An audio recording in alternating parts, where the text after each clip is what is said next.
En esta ocasión estaremos hablando sobre psicología basada en evidencia y mitos con respecto a la psicología basada en evidencia con Ariel Minisi. Ariel Minisi es psicólogo cognitivo-conductual y junto con José Ajab y Carmela Rivadeneira dirigen CETESIC.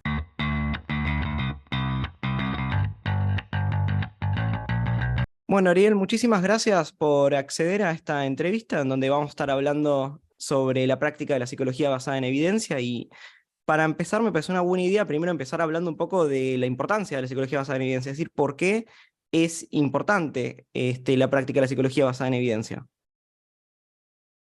Bueno, mira, para mí la respuesta más simple y más corta tiene que ver con la efectividad de los procedimientos que aplicamos.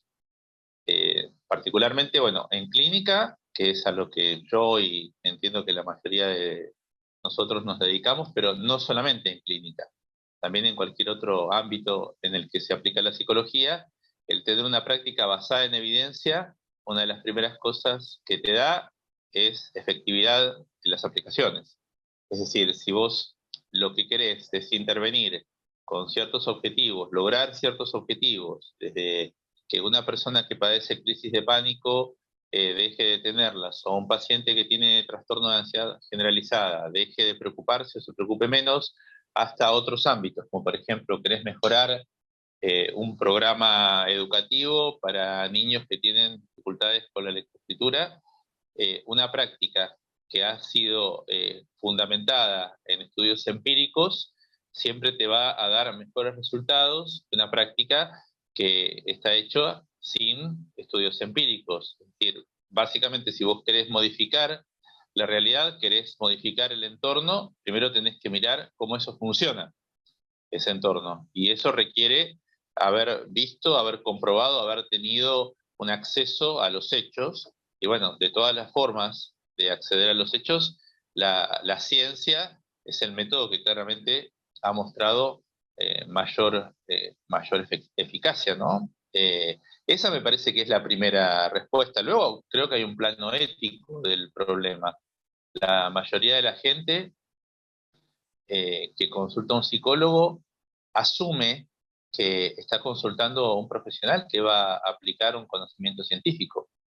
Así como cuando vamos al médico o cuando consultamos a un arquitecto, queremos que el arquitecto resuelva los temas con evidencias y que no se nos venga abajo abajo la casa. Y cuando vamos a un médico porque tenemos desde un problema sencillo hasta uno más grave, estamos siempre pensando en que la otra persona nos va a dar respuestas basadas en evidencias, es decir, científicas. Los psicólogos no somos ninguna excepción. Cuando no lo hacemos, la verdad es que estamos tal vez incumpliendo con una pauta básica de la ética o al menos del manejo humano sincero y cotidiano, por lo menos deberíamos decirlo. Esto no es una práctica científica, si es que estamos aplicando algo que no es una práctica científica. Eh, no sé si contesté tu pregunta bien, Juan Pablo. Sí, me parece clarísimo. O sea, por un lado es importante, o sea, por los resultados, por el funcionamiento, por lo que uno espera de esta terapia y también desde el plano ético está resaltando la importancia. Y en este sentido, una bueno, de los primeros temas que me surge es, digamos, cómo se puede diferenciar qué es una práctica basada en evidencia de una práctica no basada en evidencia. Porque muchas personas, digamos que por ahí no distingue tanto la terminología de científico basado en evidencia, tan decir, no, yo encuentro resultados con mi terapia o con mi práctica. Entonces, me gustaría si vamos a hablar un poco de eso, de qué es una práctica basada en evidencia y qué no lo es. Bueno, sí, ahí habría que tal vez dividir esto en muchos puntos, en varios. El primero de ellos es el concepto de lo que es la ciencia. Eh, En primer lugar, la ciencia es un enfoque empírico, es decir, nosotros los que hacemos cualquier práctica científica nos nutrimos, es decir, aprendemos procedimientos, teorías, hipótesis de otras personas que han hecho investigaciones científicas. La investigación científica se caracteriza por un conjunto de características como por ejemplo tener apertura a los hechos, tener hipótesis falsables, se les dice, falsables en el sentido de que pueden en algunas condiciones considerarse falsas, que esas hipótesis hayan atravesado un conjunto de pasos metodológicos, y en este sentido es social la ciencia, es una empresa social, es decir, no es algo que hace una sola persona o un solo investigador. Entonces, la práctica basada en evidencia es aquella que se va a nutrir de un conjunto amplio de investigaciones que hoy se desarrollan en muchos lugares del mundo. Si bien existen países donde claramente se produce la mayor cantidad de investigación científica, la verdad es que la investigación científica se puede producir, y de hecho se produce en muchos países del mundo. Eh, esas investigaciones van conformando cuerpos teóricos, y las investigaciones son típicamente como contrastadas por investigadores que no son los originales que la hicieron. Entonces, tenemos una empresa que es social, de muchas personas a lo largo y a lo ancho de todo el planeta, trabajando en tópicos similares, publicando sus trabajos, generando teorías y haciendo una discusión. En ese sentido es fundamental la revisión por pares. Es decir, si un investigador publica, por ejemplo, resultados acá en Argentina, otra persona de otro país, de cualquier país del mundo, toma esa investigación, la replica igual o con alguna diferencia sutil, la critica, y eso es comprobado y comprobable por cualquier otra persona. Esa sería, si querés, como la primera característica de la ciencia, vamos, de una práctica científica, que está nutrida por ese tipo de investigación. Eh, es más fácil, si querés, decir que no es una práctica científica. Aquello que surge de la experiencia personal. Vos dijiste algo que se escucha mucho cuando la gente va a hacer una terapia que es no científica, la terapia psicológica o de otro tipo, ¿no? Como desde flores de Bach, astrología, y te dicen, bueno, pero a mí eso me sirve mucho. Es posible que te sirva, e incluso a veces es divertido. Yo siempre digo, no tenemos por qué pensar que lo agradable y lo divertido es correcto o es científico. Uno puede hacer muchas cosas no porque son científicas, sino porque son divertidas, pero la experiencia subjetiva y personal no constituye una evidencia científica. Por ejemplo, hay sobradas evidencias de un fenómeno que se llama placebo, que todos conocemos, de que a las personas se les da una pastilla de harina, diciéndole que eso le va a calmar el dolor de cabeza, por ejemplo, y al cabo de un tiempo las personas dicen que les duele menos la cabeza. Bueno, ese mismo fenómeno se da en un montón de planos, como por ejemplo en el psicológico, el solo hablar con un psicólogo y creer que el psicólogo te está ayudando, o hablar con alguien que te hace comentarios acerca de tu personalidad, tu futuro, como podría ser un astrólogo, por ejemplo, también puede terminar teniendo un efecto placebo, en el sentido de que puede, digamos, hacerte creer que vos tenés ciertas herramientas y ciertas características, o el vínculo transformarse en algo positivo y saludable, y luego hacerte sentir bien, digamos. Pero esa experiencia subjetiva no es científica, es simplemente un hecho privado de la vida privada. Los hechos privados no constituyen hechos científicos. No sé si estoy respondiendo bien la pregunta por donde vos más o menos Sí, la estás pensando, Juan Pablo. me parece interesantísimo lo que estás mencionando porque, por un lado, digamos, estás mencionando la importancia de que la práctica basada en evidencia se nutra de la investigación colaborativa y revisada por pares a través del mundo. Y también estás mencionando, bueno, esto que se encuentra mucho, que es, por ejemplo, la evidencia anecdótica, el decir a mí me funcionó, o incluso hasta la elección según qué me divierte más. Y en este punto también, incluso a veces, a ver, hay veces que uno encuentra alguna investigación que sustente algún postulado, pero por ahí esta revisión de pares o la metodología de la investigación no fue tan rigurosa. A mí, digamos, me pasó de estar hablando con alguien que por ahí practica, viste, terapia de regresión a vidas pasadas y sosteniendo con un estudio, digamos, que los recuerdos, digamos, de mis abuelos, de mis padres, pero de situaciones episódicas, se transmite a nivel celular, ¿sí? Y vuelta, esto con algún paper, digamos, sin cita, sin revisión, pero algún estudio, digamos, como para citarlo. Así que tomando esto que mencionás, me parece re importante, a ver que, si podemos hablar de diferentes niveles de evidencia o diferentes niveles de rigurosidad en cuanto a la evidencia o las investigaciones que sustentan una terapia o un postulado. Porque a veces parece que es como o algo tiene investigaciones o no tiene investigaciones, y hay diferentes escalones o diferentes maneras de sustentar con evidencia algo, ¿no? Sí, igual, mira, te quiero hacer un comentario sobre, antes de pasar eso, sobre el tema que me mencionas acerca de las terapias de vidas pasadas, como otras tantas que han proliferado en los últimos años. Eh, el mismo concepto de ciencia deja por fuera cualquier tipo de práctica basada en, digamos, vamos a decirlo difícil, en entes que no son materiales.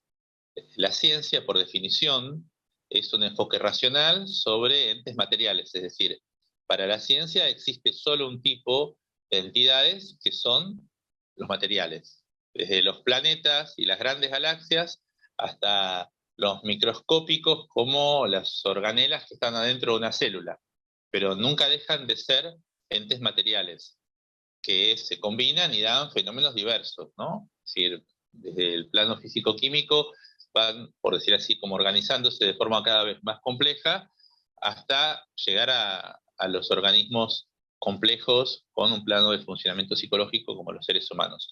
Pero nunca podemos apelar a que hay un espíritu, que hay un fantasma, que hay un Dios. A ver, no negamos eso, es decir, la filosofía de la ciencia no es decir Dios no existe o los espíritus no existen, simplemente es, la ciencia no tiene que ver con eso, simplemente.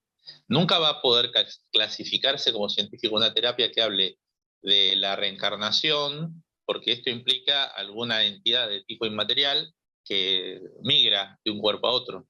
Eso científicamente no solo no existe, digamos, simplemente no es terreno de la ciencia. La ciencia se ocupa de entes empíricos, materiales, que pueden verificarse con métodos objetivos. Con lo cual, cualquiera de esas prácticas siempre queda por fuera del plano científico, porque ya no responden a lo que llamaríamos la misma ontología de la ciencia, ¿no? Es un problema ontológico, significa el tipo de entidades que estudiamos, a eso se refiere la palabra ontológico.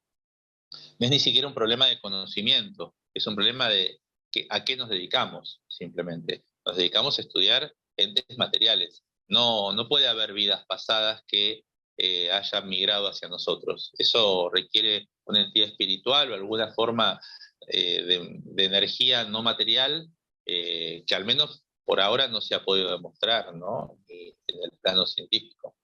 Respondiendo tu otra pregunta, si existen distintos tipos de evidencia, hablando dentro del terreno científico, predominantemente lo que tiene que ver es con, primero, la revisión por pares, es decir, que una investigación haya dado ciertos resultados, no prueba definitivamente un hecho.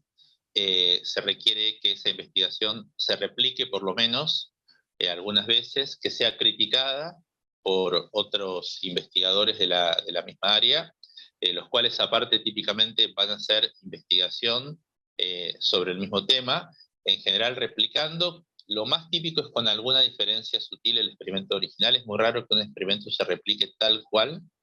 Se tienden a hacer pequeñas variaciones como para probar que el fenómeno es más generalizable. Y luego de tener evidencia acumulada a lo largo del tiempo, esto es un hecho científico que nosotros llamamos corroborado o establecido, lo cual en ciencia significa hasta que tengamos una hipótesis mejor. Es decir, la ciencia siempre se maneja con la idea de que nuestras hipótesis, nuestras teorías son provisorias, que en este sentido la verdad absoluta no existe, que vamos generando hipótesis y teorías que tienen un periodo de tiempo, que luego encontraremos una teoría mejor, que sea más abarcativa, que tenga mayor alcance y la reemplace.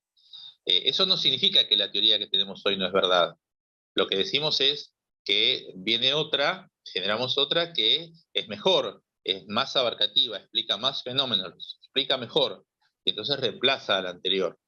Eh, si querés, como la, diría, la variable más crítica en establecer una verdad científica tiene que ver con esto, con la replicación, con el tiempo, con la crítica por parte de los pares. Y tal vez esto pasa más especialmente en ciencias sociales, en ciencias humanas, que en otro tipo de ciencias, porque estrictamente es muy difícil a veces hacer experimentos en el sentido estricto con seres humanos. La ciencia tiene distintos métodos, ¿no? Típicamente se han entendido como el método correlacional, el experimental, hay otro tipo de investigación que se realiza bajo un método que se conoce como observación controlada, que es propia de la etología, por ejemplo. No sé si recuerdan ese ejemplo clásico de las abejas que aprenden por olor, color, forma, por ahí no. Es decir, el experimental no hace nada, simplemente dispone un ambiente y observa. Pero ¿qué pasa? El experimento propiamente dicho, donde existe un fuerte control de las variables extrañas, no es muy típico de la psicología. La verdad es que es escaso. Eventualmente se puede hacer en psicología comparada, es decir, con animales, pero con seres humanos es muy difícil por cuestiones éticas. Hay un montón de variables que no podemos manipular. Por ejemplo, no sé, pensá si uno, ejemplos simples, ¿no? Pensemos, si uno quisiera preguntarse cuál es el máximo nivel de ruido que una persona puede tolerar antes de dañarse. Es decir, no podemos hacer ese experimento y dañar a algunos sujetos para decir son tantos decibeles. ¿Sí? ¿Está bien? Entonces, muchas investigaciones se hacen sobre la base de lo que se llama selección de sujetos. Es decir, bueno, por ejemplo, tomamos un grupo de personas que tienen fobia social y un grupo de personas que no tienen fobia social. Y eventualmente aplicamos desde pruebas psicométricas hasta técnicas de intervención y vemos cuáles son los resultados. Pero la variable independiente ahí es fobia social o presencia o ausencia, no es que nosotros la hemos elegido, la hemos asignado como experimentadores, sino que lo que hemos hecho es elegir sujetos que tienen o no tienen. Eso lo transforma en lo que se llama en ciencia un cuasi experimento. Entonces, cuando tenemos este problema que algunas variables que deberían ser controladas no se controlan en su cuasi experimento, y ahí es donde necesitamos que otras personas lo repliquen, porque es donde más posibilidad tenemos de error. Me explico en esto, es si tuviéramos capacidad de elegir nosotros a quién le asignamos la fobia social y a quién no, entonces todo sería más fácil, pero eso en psicología no se puede. Digamos, cuanto menor rigurosidad tenemos en ese sentido, más necesitamos que otras personas verifiquen y contrasten lo que nosotros hemos hecho. ¿Sí? No me quiero poner muy técnico con la metodología, que a mí me encanta, por otro lado, tuve muchos años enseñando metodología de investigación y bueno, a mí me gusta mucho. Yo siempre digo que para los psicólogos que hacemos terapia cognitivo-conductual, saber metodología es fundamental, no solo porque te permite entender las investigaciones, sino porque el psicólogo que hace TCC piensa metodológicamente los tratamientos, ¿no? Yo sé que vos sos terapeuta, eh, digamos, entendés a lo que me refiero, ¿no? Uno piensa una intervención con hipótesis, dentro de la hipótesis tienes variables independientes, pensar la intervención en función de la manipulación que vas a hacer de esas variables. De hecho, hay una expresión que se utiliza ahora un poco menos, se le llamaba modelo clínico experimental en un momento, porque justamente tratábamos de asemejar la lógica, tratamos y tratamos, ¿no? De asemejar la lógica de la intervención a un experimento. No hacemos un experimento con el paciente, no es un experimento, pero lo pensamos en nuestra lógica de terapeutas como si lo fuera. ¿Sí?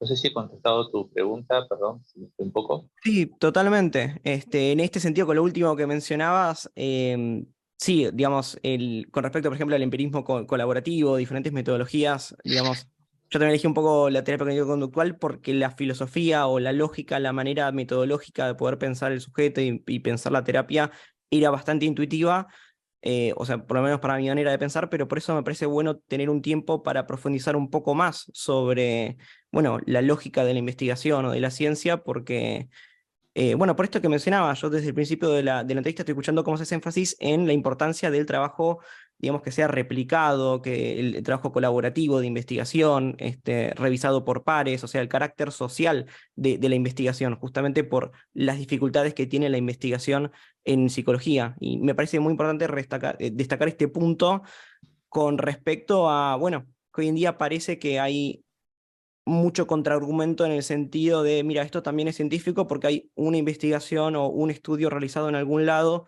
que señala tal postulado. Así que por eso es importante, digamos, realmente pensar las cosas de esta manera para entender la importancia de que no pasa porque haya un postulado, porque haya un paper, porque haya un escrito, un autor que dice una cosa, sino por la importancia del trabajo colaborativo. Así que, bueno, me parece muy notorio este punto que estuviste destacando, ¿no? Y sí, decime. La característica que normalmente se enfatiza ahí se le dice observabilidad pública. La expresión observabilidad pública significa que el fenómeno que yo como investigador he podido observar en mi laboratorio, en el contexto en el que yo investigo, podría ser observado por otras personas de forma similar, no exactamente igual, pero sí de forma similar, eh, eh, obteniendo resultados similares. No es un evento que yo solo puedo observar, que yo solo puedo ver y darme cuenta. Como si yo te dijera, mira, yo he soñado varias veces lo que pasaba el otro día. Entonces un día soñé que al otro día mi hermano iba a tener un accidente de auto y resulta que el otro día chocó. Y después volví a soñar que, no sé, fulanito se enfermaba y después me enteré que se había enfermado. Entonces, bueno, esa es la prueba de que yo tengo sueños premonitorios. No, es decir, eso no es ninguna prueba porque ese es un fenómeno privado. Es decir, tendríamos que poder lograr que otras personas en circunstancias similares puedan observar lo que vos estás soñando, ¿sí? Cosa que es imposible, al menos hasta el día de hoy, en el momento en que vos lo soñás, y eso puedas, una vez que lo has soñado, digamos, ser verificado, digamos, por demás personas y verificado el hecho que luego vos predecís en tus sueños, ¿sí? Yo no me quiero poner a criticar, ¿no? Pero que no me cuesta mucho tampoco, pero la verdad la mayoría de los contraejemplos provienen del psicoanálisis, el que nosotros no hacemos, ¿no? En psicoanálisis muchas de las ideas se han justificado históricamente en el contexto de la transferencia, que es una relación muy especial que se produce entre el terapeuta y el paciente, y lo que sucede ahí solo es entendible en ese contexto y no puede ser replicado en otros lugares. Entonces medio como que se transforma en un acto de fe, como lo que te decía del sueño premonitorio, es bueno, lo creemos porque fulano lo dijo, y nada más. Esa no es la filosofía de la ciencia. La filosofía de la ciencia es, la verdad es desconfiar de lo que la gente dice, ¿para qué nos vamos a engañar? Es como si dijéramos, la ciencia es desconfiada, ¿alguien dice algo? Bueno, vamos a ver si es cierto y otras personas tenemos que poder verificarlo. Un poco así sería la cosa. ¿Me expliqué? Clarísimo, clarísimo. Y en este punto, bueno, algo que me parece importante por ahí es poder destacar, digamos, cuáles son las consecuencias o algunos riesgos, digamos, de repente realizar una terapia que no sigue el lineamiento científico, que no está basada en evidencia, tanto, digamos, practicar como asistir a este tipo de terapias. Si podemos hablar un poco en ese punto, sí, a ver si, digamos, como para concientizar un poco sobre el tema. Mira, a ver, el asistir a una terapia no científica, yo creo que va desde el riesgo menor, que sería, bueno, no vas a obtener ningún resultado y lo que vas a perder es tiempo, ¿sí? Ese sería el riesgo menor, hasta los riesgos graves, como, bueno, los efectos iatrogénicos, ¿no? Que básicamente significa que el tratamiento te termina siendo peor. Creo que tenemos toda una gama ahí adentro de ejemplos. Eh, Supongo que a vos también te habrá pasado en clínica encontrarte con pacientes que te dicen que han estado 6, 7, 8 años padeciendo crisis de pánico, agorafobia o algún otro tipo de problema de esta clase que la terapia cognitivo-conductual resuelve típicamente en pocos meses.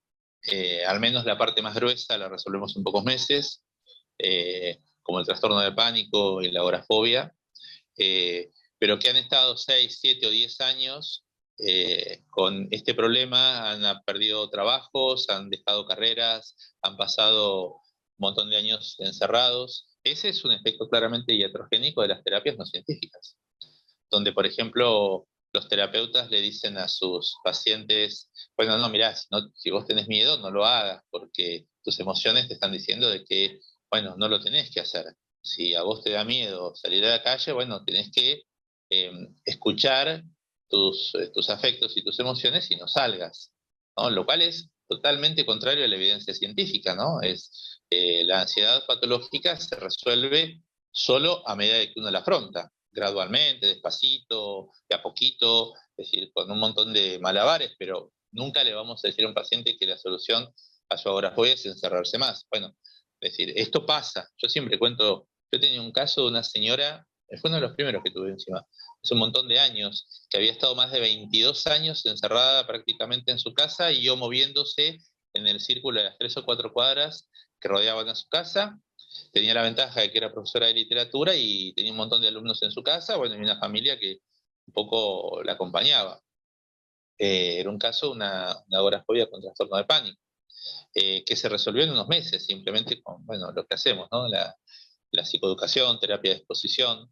Hay casos en donde está demostrado, por ejemplo, en el TOC, sobre todo el TOC con características cognitivas, es decir, el TOC en el cual tanto las obsesiones como las compulsiones son cognitivas, es decir, el paciente está que piensa y piensa y piensa, lo que se llama rumiación a veces. Esa palabra rumiación se ha vuelto ahora bastante popular, pero la verdad es que sí, hay que definirla siempre, porque hay como, si querés, como distintos tipos de rumiación.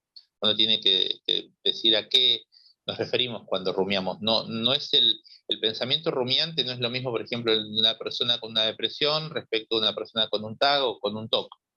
Eh, en el TOC, particularmente con características cognitivas, está empíricamente demostrado que la persona empeora haciendo terapias psicoanalíticas donde justamente lo que se enfatiza es eso, ¿no? Pensemos que tenemos a alguien que sufre por un exceso de pensamiento, por tener un grado de meticulosidad elevadísimo en pensar y repensar 1000 veces las cosas. Esa es la patología que tiene y justamente es lo que el psicoanálisis se enfatiza. Le pide que aún más relacione lo que piensa con otras cosas que piensa y con hechos de su infancia, con lo cual termina como limpiando la humedad con más agua, por decir así, ¿no? Como, vamos, termina como enfatizando el problema.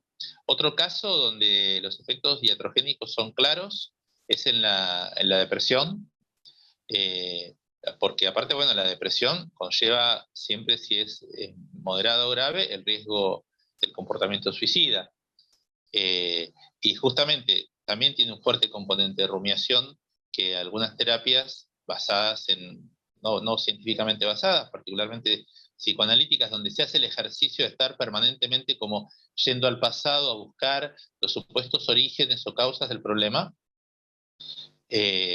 empeoran el cuadro. De hecho, está también bastante demostrado, ¿no? En la depresión, el tipo de pensamiento eh, que se vuelve muy patológico es tratar de recordar y hacer una suerte como de autoanálisis en el cual yo trato como de mirar para adentro, mirar para atrás, ver mi pasado, tratando de encontrar supuestamente en esas experiencias pasadas la causa de lo que hoy me pasa y por lo tanto me siento mal, como si fuera a pasar que yo un día, después de pensar mucho, pensar y pensar, me despierto y digo, ah, ves, acá está, me acordé cuando era chico, me pasó tal y cual cosa, por eso tengo depresión y a partir de ahí me curo. No existe ninguna evidencia de que eso pasa. Digamos, no hay ninguna prueba científica de una cosa así. Todo más bien indica lo contrario, más bien indica que los pacientes con depresión empeoran con esos procedimientos.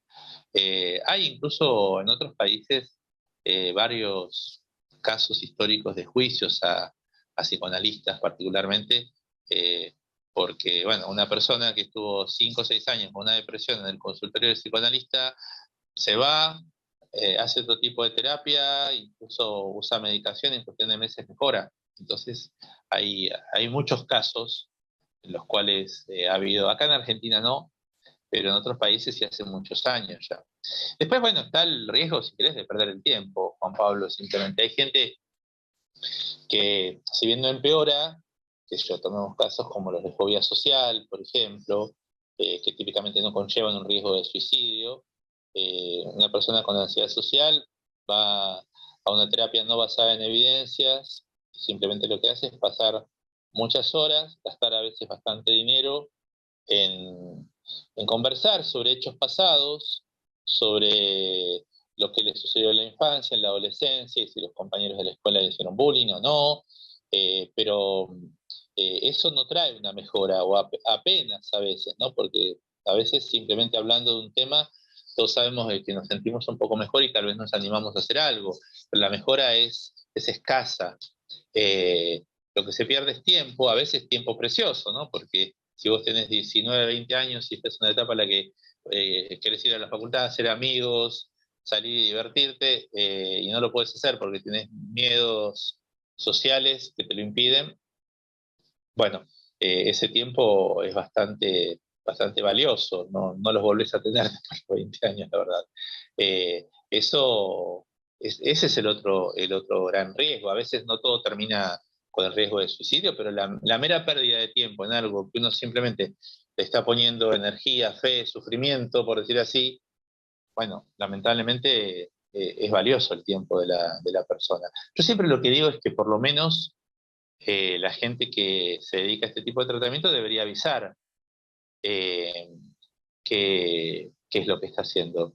Eh, hay algo que nosotros lo dábamos mucho cuando dábamos clases, un tema que daba José Ajaves, es mi amigo y socio y compañero de muchos años, de toda la vida.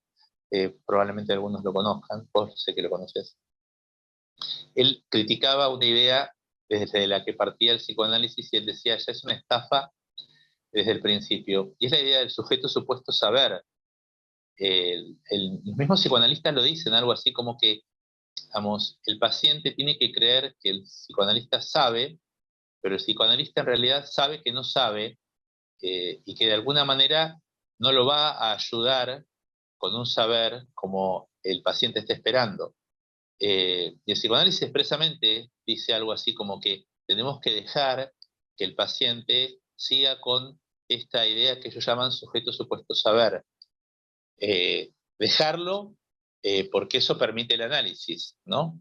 Es decir, básicamente significa, vos no sabés lo que vas a hacer, no vas a hacer una intervención expresa, no vas a aplicar conocimientos, vos sabés que la persona lo espera, vos sabés que no lo vas a hacer, pero no se lo decís. Digo, la verdad que más estafa que esa a la buena fe de la gente creo que no puede haber, ¿no? Porque aparte es expreso. Incluso lo dicen en los teóricos de la facultad. Pero bueno, sigue sucediendo, lamentablemente. Después de esta entrevista me van a venir a buscar a mi casa y me van a querer fajar. Por No, suerte vivo muy pero lejos y nadie sabe dónde. está muy claro y encima esto que mencionas muchas veces se usa incluso como una crítica contra las terapias basadas en evidencia, digamos, porque supuestamente sí tienen un saber, que es el que usan, bueno, para aplicar diferentes técnicas o intervenciones y esto de alguna manera sería algo malo en algún sentido. Así que es súper interesante. Bueno, también mencionaste estos puntos, ¿no? Como por ejemplo el costo del dinero, la pérdida de tiempo, el deterioro, bueno, o el deterioro de la calidad de vida, ¿no? Porque no es lo mismo estar de los 20 hasta 30, 40 años con ansiedad social, fobia social y perdiéndose oportunidades.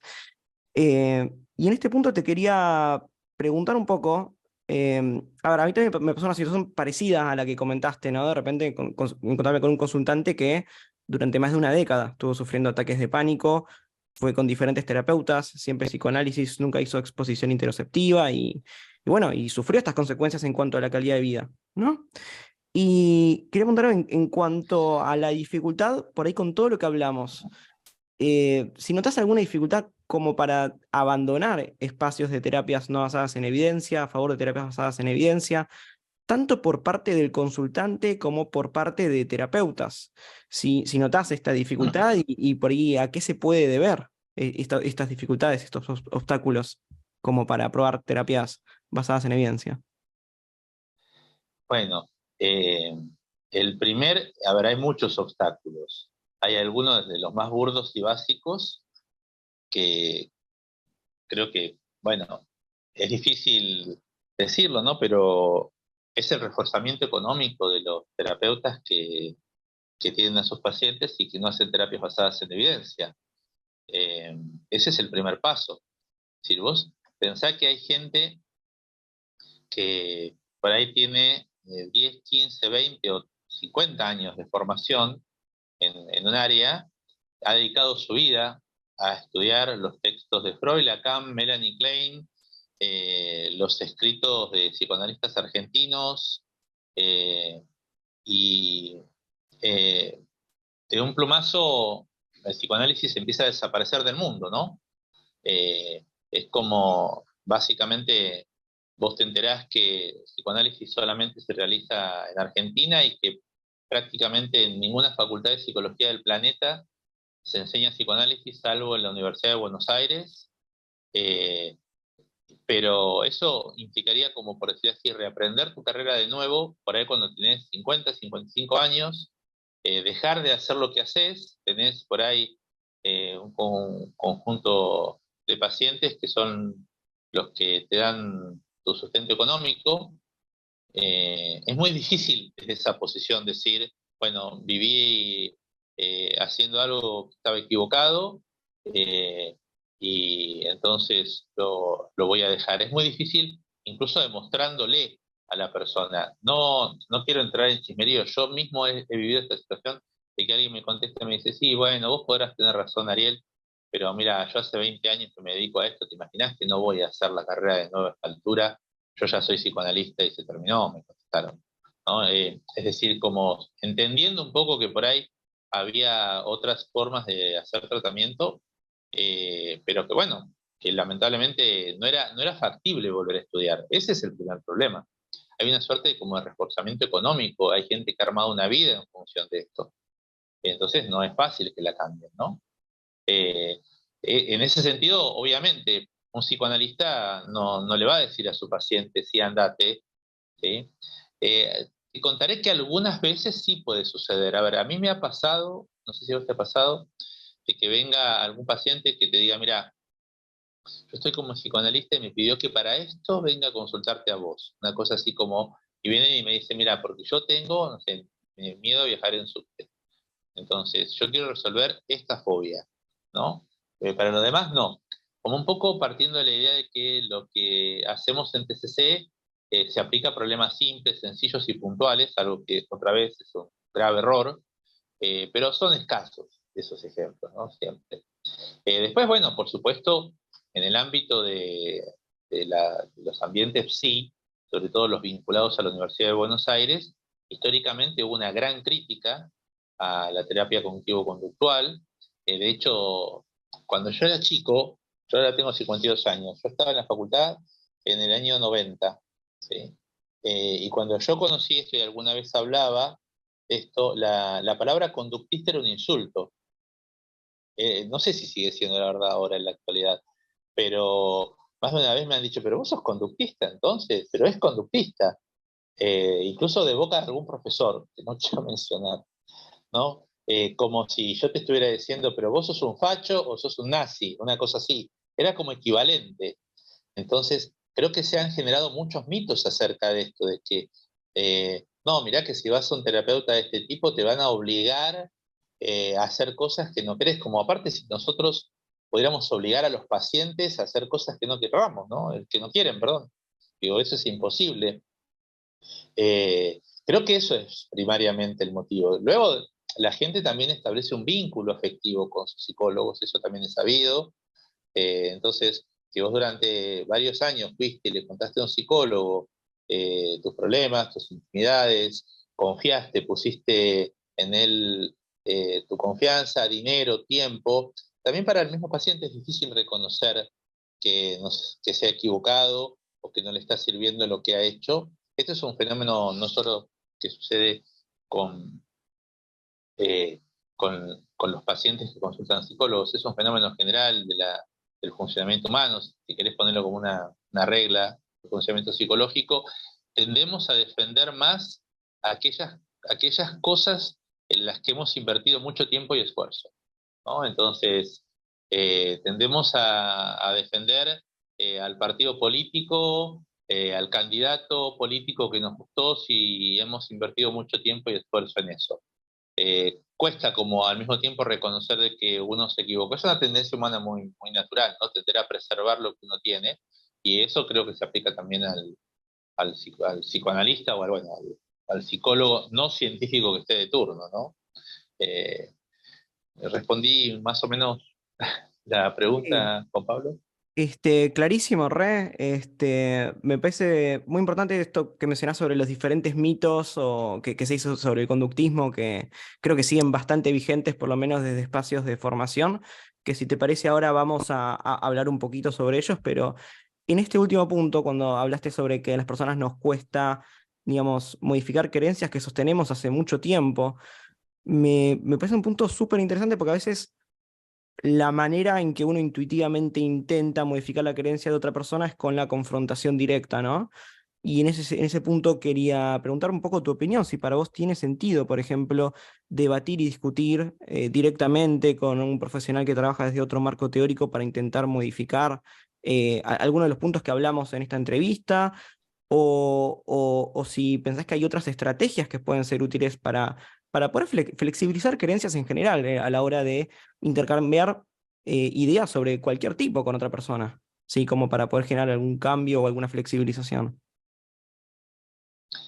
Eh, a ver, yo como científico y como pues, psicólogo de orientación científico-racional, te diría que lo que debería suceder es que el debate científico-racional sea la guía que confronta ideas y que nos conduce a un cambio favorable. Debatir no es pelearse, es un típico error. Debatir es confrontar ideas y en ese sentido implica un crecimiento intelectual para ambas personas que están debatiendo. En ciencia es muy común que si vos publicás un artículo o presentás un trabajo y nadie te lo critica, nadie se ocupa de criticarlo, es un fracaso científicamente hablando. Es decir, es todo lo contrario a lo que a veces sucede en el sentido de que yo quiero defender mi punto de vista y mostrar que lo que yo hago está bien bajo cualquier precio. En ciencia es al revés, es, bueno, yo hago algo, pienso algo, tengo una idea y la expongo a mis pares para que justamente la critican, la debatan, si querés la destrocen y de ahí salga algo mejor. Si los demás no lo hacen es porque no tienen interés. Eh, Justamente el debate científico es una de las características esenciales, ¿no? Con lo cual te diría que en principio lo que debería pasar es el debate, pero también sabemos que no todas las personas parten de, eh, parten de premisas racionales a la hora de debatir. Hay un psicólogo que me gusta mucho, seguro lo conoces, Steven Pinker, sacó hace poco, ya hace más de un año, un libro que se llama Racionalidad, no sé si lo conoces. Eh, es un libro en el que justamente él debate esto, ¿no? Y dice algo así en alguno de los capítulos, dice algo así como, lo que pasa es que la persona que discute con vos no siempre tiene premisas racionales, es decir, no siempre parte de la idea de que eh, hay que sostener una idea cuando tiene evidencia empírica. Es decir, a veces lo que la persona que discute con vos quiere es simplemente derrotar a su adversario, hacerlo enojar, eh, o hacerlo quedar mal. Entonces, cuando vos estás discutiendo con alguien que simplemente parte de la idea de que vos no va a cambiar su punto de vista, no está abierto a cambiar su punto de vista, entonces, no hay debate racional posible que funcione con esto. Mirá, yo tengo muy malas experiencias, incluso con docentes de la universidad en esto. Como yo te conté, yo estuve en la universidad en los 90, hasta el año 96. Eh, y tuve la suerte de rápidamente encontrarme con una profesora que hoy está difunta, se llama María del Rosario Lores Arnaiz. Es una mujer que falleció no hace tanto, pero falleció, era la titular de metodología de la investigación. En el segundo cuatrimestre de la carrera me introdujo en esto. Fue un poco de casualidad. Bueno, yo me pasé la carrera peleando, básicamente con un montón de gente que no sabía. Y me acuerdo cuando yo, por ejemplo, a algún profesor le hacía una pregunta, me han contestado, incluso titulares de cátedra, mira, no me hables de eso, vos tenés tu idea, yo tengo la mía, yo no voy a cambiar mi punto de vista, así que ¿para qué me vas a hablar? ¿Sí? Es decir, alguien que te contesta así simplemente no es alguien que está abierto al diálogo o a escucharte. ¿Me explico?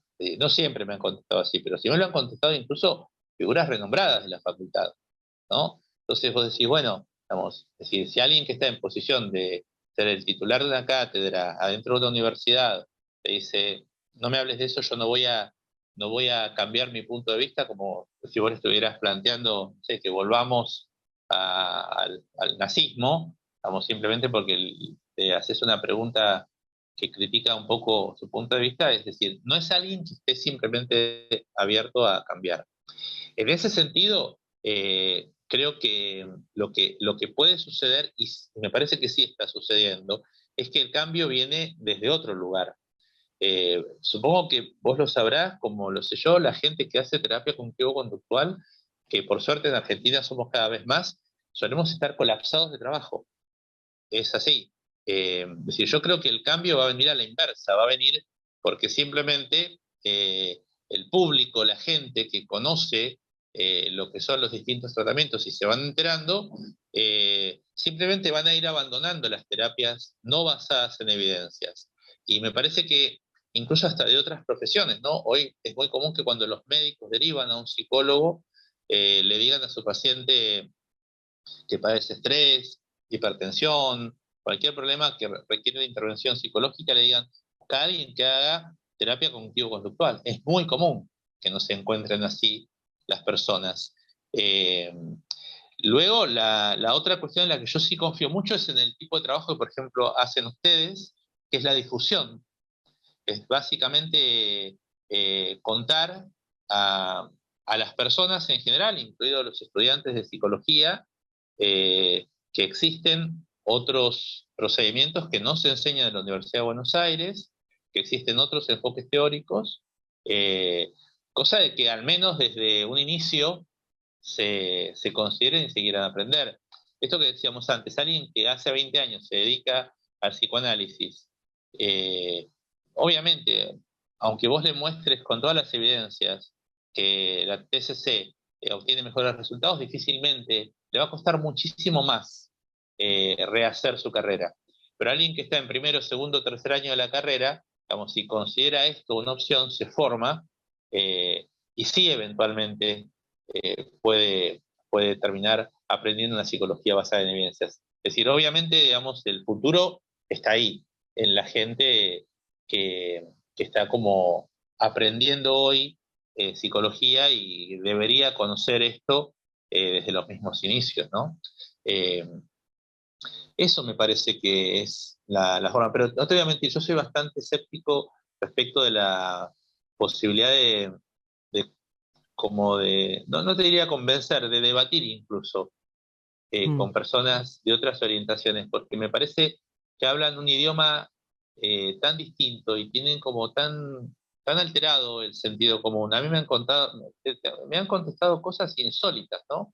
Como vos le decís, bueno, eh, hablas de, no sé, del bienestar del paciente o la calidad de vida, te dicen, pero eso no importa, no importa la calidad de vida del paciente, ¿sí? ¿Está?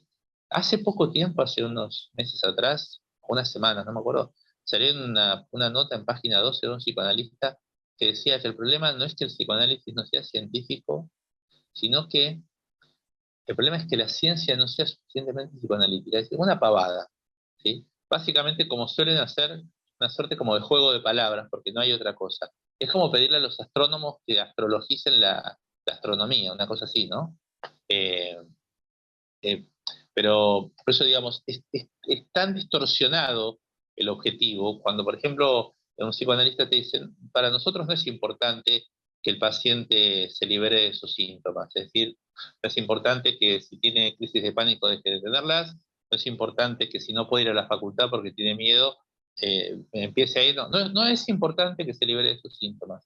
Entonces, bueno, ya partís como de un principio completamente opuesto. Digo, el problema es que no se lo dicen a los pacientes. Me gustaría ver cuántos pacientes quedan en el consultorio de los psicoanalistas si cuando los pacientes llegan les dicen, mira, yo no me voy a ocupar de que vos te liberes de tus síntomas, ¿eh? Es decir, eso para mí no es importante. Vos estarás preocupado por dejar de enojarte o dejar de tener celos con tu pareja, pero a mí eso no me interesa. A mí me interesa hacer otras cosas con vos. Me gustaría saber cuántos pacientes quedan en el consultorio, ¿no? Si fueran sinceros, pero bueno, sí. Me parece Perdón. interesantísimo esto que mencionás, digamos, no leí este libro que mencionaste, Steven Pinker, pero en Te lo cuanto a paso, te tengo si querés. Dale, genial. Pero me pareció muy interesante la idea en cuanto a las premisas que las personas sostienen a la hora de debatir con alguien. Hay personas que no están abiertas a debatir, no están abiertas a modificar sus ideas, sus creencias, y esto no tiene que ver con el peso de los argumentos que uno pueda exponer. Creo que eso explica un montón de lo que muchas veces se encuentra a la hora de debatir y fue muy parecida a mi experiencia en cuanto a la facultad de psicología y pasarme discutiendo con un montón de docentes, jefes de cátedra y demás. Así que la verdad que tiene mucho sentido esta explicación, que no pasa por una aproximación racional al debate o el peso de los argumentos, sino que pasa por otro lado, de personas que no están abiertas a debatir.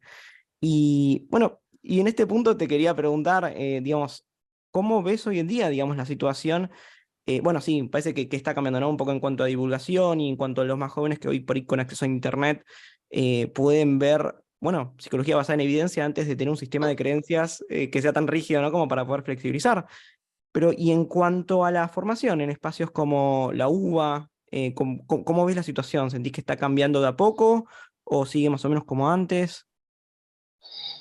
Tengo la impresión, esto es una impresión personal, que está cambiando lentamente justamente por más bien la movida que hacen los estudiantes, que de alguna forma como que sacuden un poco la estructura rígida de poder que existe, en la cual se perpetúan unos a otros los psicoanalistas durante muchos años.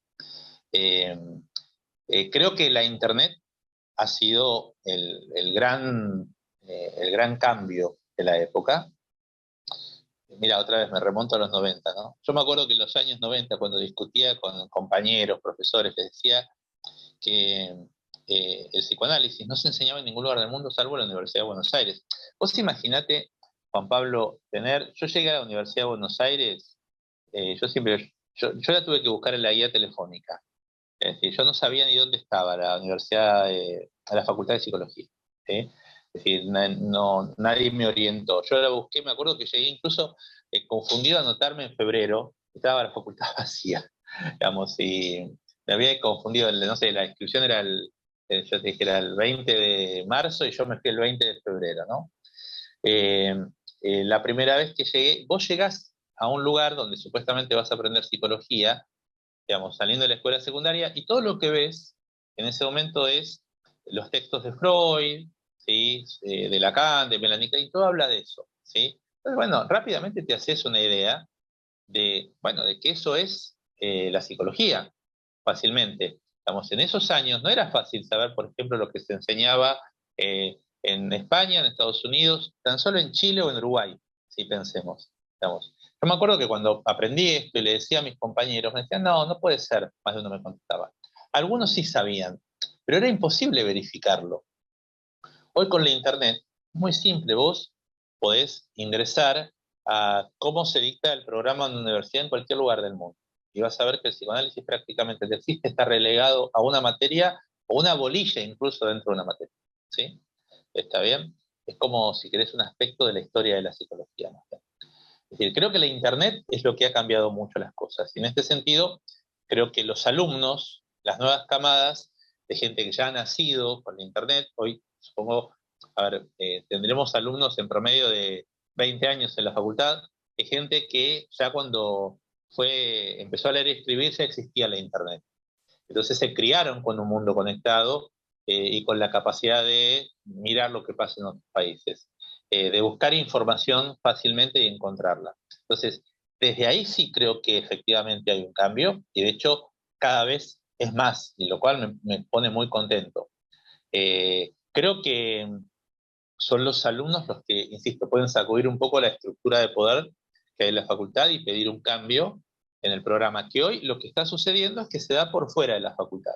La gente de la Universidad de Buenos Aires, que es la capitana de las universidades, al menos en Buenos Aires, sale, digamos, de la universidad y empieza a buscar por fuera cursos de formación, capacitaciones, supervisiones, un poco han leído de forma esporádica y han cursado las pocas materias que tienen. ¿Sí? Digo, si ese movimiento progresa, sobre todo de la mano más de los estudiantes, es probable que en algunos años tengamos buenas noticias y el plan de estudios haya cambiado. La verdad es que yo también tengo conocimiento de que en los últimos 20 y pico de años hubo por lo menos 2 o 3 movimientos estudiantiles importantes intentando hacer esto y lamentablemente han fracasado. Yo participé de uno en el año 93, 94, que tuvimos un petitorio incluso firmado con un montón de gente, el cual simplemente quedó cajoneado, ¿no? Me acuerdo que el petitorio incluso ni siquiera era eliminar las materias de psicoanálisis, era simplemente que habilitaran una cátedra alternativa, eh, algo que incluso gente que no estaba de acuerdo con la TCC, digamos, lo firmaba, porque decía, bueno, mirá, yo quiero estudiar psicoanálisis, pero no hay ningún problema en que otras personas estudien otra cosa, ¿no? Pero igual ese petitorio que lo firmó, no sé, más de la mitad de la facultad, te hablo del año 93. Después hubo otros movimientos. Uno, por ejemplo, de un grupo de alumnos que en aquel momento se llamaron Coband, no sé por qué eligieron ese nombre, en el cual participaron algunos amigos y gente que ahora es más grande, que también sistemáticamente fracasó. La verdad es que ojalá en algún momento suceda, pero si me preguntas hoy, creo que es malo, porque hay 2 o 3 materias, 4, una es la que dicta mi amigo José Dajab, análisis y modificación de la conducta, esta biología del comportamiento, psicología en general, la materia que dicta Eduardo Kian, que es una de las psicoterapias, y creo que también tiene una electiva, que se llama Teoría y Técnica de la Terapia Cognitivo-Conductual. Creo que después, bueno, psicometría es una materia que tiene orientación científica, pero bueno, está muy enfocada en lo que corresponde, ¿no? Es la psicometría, ¿no? Ellos no te enseñan otra cosa, ¿no? Pero el resto del plan, que son 36, 34, 36 materias, sigue siendo psicoanalítico, ¿no? Particularmente materias muy grosas, como por ejemplo psicopatología. Pensá que vos entrás a la facultad y tenés un año entero una materia de psicoanálisis Freud, entera, enterita, todo un año. Vamos, hay 2 materias anuales, creo que sigue siendo igual. El psicoanálisis Freud, que como dice el título, psicoanálisis Freud, se ve eso, y la 2 es psicopatología, digamos, que también es anual, eso se ve todo psicoanálisis, es así, lamentablemente. Eh, Así que hoy está mal, creo que hay mejores esperanzas sobre la base de esto, ¿no? De la difusión que la Internet permite del conocimiento, ¿no? Así que hay que hacerlo el trabajo de difusión, ¿sí? No, me parece súper, súper interesante esto que mencionabas, con respecto a la difusión, a la internet, al conocer cómo son las cosas en otros lados, porque esa fue un poco también mi experiencia. Yo cuando estaba estudiando, bueno, que estaba discutiendo con todos los docentes, formándome por mi lado, tenía un colega que se fue a hacer un doctorado a Estados Unidos y tenía un libro grande donde dividían todas las diferentes universidades donde ofrecían el plan de psicología y al final te tiraba el porcentaje de diferentes modelos teóricos que se veían en cada universidad, ¿no? En cada carrera. Y el porcentaje de psicoanálisis era muy chiquitito, ¿sí? También en materias como mencionabas, Ah, como mira, historia de la psicología. Y eso fue como un insight grande que pensé que, bueno, era una discusión que se daba en todos lados. Y es como, no, en otros lados ya quedó atrás esa discusión. Así que, claro, y el pensaba eso, ¿no? psicoanálisis está perimido. Tal No, sí, cual. perdón, te interrumpí. No, pensaba eso, ¿no? Antes de la internet o antes de la difusión, como uno por ahí pierde de contexto, pierde de perspectiva, digamos, estos debates, ¿sí? Así que es súper interesante esto que mencionabas. Era muy difícil porque solo quedaba limitado a la posibilidad de ir a un congreso a otro país, lo cual era difícil y caro, como sigue siendo hoy, ¿no? Vos tenías que tomarte un avión y ir a un congreso internacional de psicología y ahí te dabas cuenta que el psicoanálisis no existía más que en 2 o 3 mesas y era, digamos, ínfima la representación que tenía del contexto de un congreso de psicología. La Internet bueno, cambió tantas cosas, cambió desde hasta la forma en que hacemos terapia nosotros, que hoy hacemos terapia online, hasta pedir una pizza, que antes la pedías por teléfono, ahora la encargás por Internet. Bueno, también esto es algo que cambió, yo creo que favorablemente, aparte el acceso al conocimiento. Hoy si sabes buscar en un par de clics, en la mayor parte de veces gratuitamente y si no pagando, accedes al libro que necesitas, al curso que necesitas, algo que en otro momento era imposible. La verdad me gusta mucho la Internet y lo que la Internet promueve, por supuesto que tiene, como todo, ¿no? Ha traído algunas cosas no buenas, pero bueno, me parece que es es el gran gol del conocimiento, por decirlo así. Es fácil para la ciencia comunicarse ahora. Es decir, alguien Claro. hace algo en Canadá, lo pone en una revista científica, en minutos se enteraron en todo el mundo de lo que hizo. Me explico, y lo pueden evaluar, discutir, replicar, como decíamos antes, ¿no? Lo que es básico en la filosofía de la ciencia.